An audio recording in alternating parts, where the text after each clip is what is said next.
I just want to highlight a few things. I'm worried really about how much fuzzy thinking is going on in the world. Fuzzy thinking, people just not thinking straight. And I try to think hard about what was behind it. And I reflect on a time with my sister. My sister is younger than I am, 4 years older. So I'm like a whole school ahead of her, right? So I'm graduating high school, she's entering high school. I'm graduating college, she's entering college. And so one time I said, so Lynn, where do you want to go have lunch today? Because I had some cash and and she said, well, what are my choices? And it was odd because I didn't realize until that moment that she was not yet capable of simply coming up with a fresh idea. Why? Because she'd spent her whole life taking multiple choice tests. So I ask a question, she wants choices in front of her to pick from. This would continue the whole life. And then I tested this with other people. People want choices. And I realized maybe it's hard to just think originally and come up with a fresh thought that the person who's offering the question hadn't thought up yet. Because I think somehow in our society we're hell-bent on the answer, the right answer. Because when it's the right answer, it's the right answer. And when it's the wrong answer, it's not the right answer. Consider this following example. Imagine you have a spelling bee. This is contrived, but it makes the point. There's a spelling bee, and you have to spell the word cat.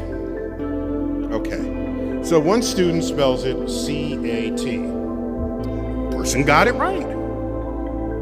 The next person spells it K-A-T. That's wrong. You got that wrong. Third person spells it XQW. Do you realize that is marked equally as wrong with the KAT? When you could argue that KAT is a better spelling for cat than CAT. Dictionaries know this because that's how they spell it phonetically. And so we've built a system for ourselves where there's an answer and everything else is not the answer, even when some answers are better than others. So our brains are absent the wiring capable of coming up with an original thought, or thought not previously considered, or thought between the ideas that are already laid on the table. What we're not valuing is knowledge as process rather than knowledge as an answer. In another example, a little contrived, but it brings the point home even a little more strongly. If you're an employer and two candidates come up looking for a job, and this is again a contrived example, and you're interviewing the two candidates, and you say, as for part of this interview, I just want to ask you, what's the height of the spire on this building that we're in?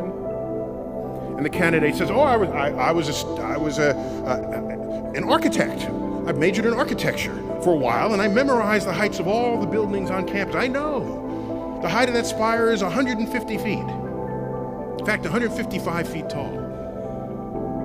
Okay, turns out that's the right answer. That's the right answer. And the person came up with it in seconds. That person goes away, the next candidate walks in.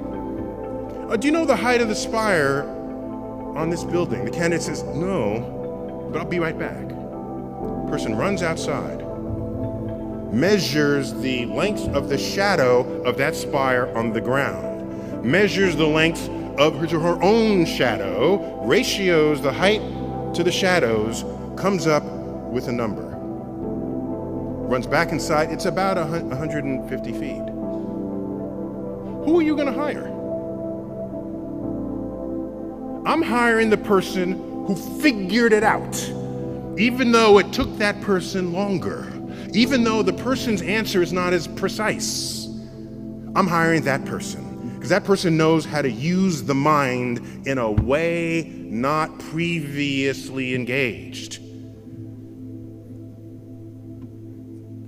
You realize when you know how to think, it empowers you far beyond those who know only what to think.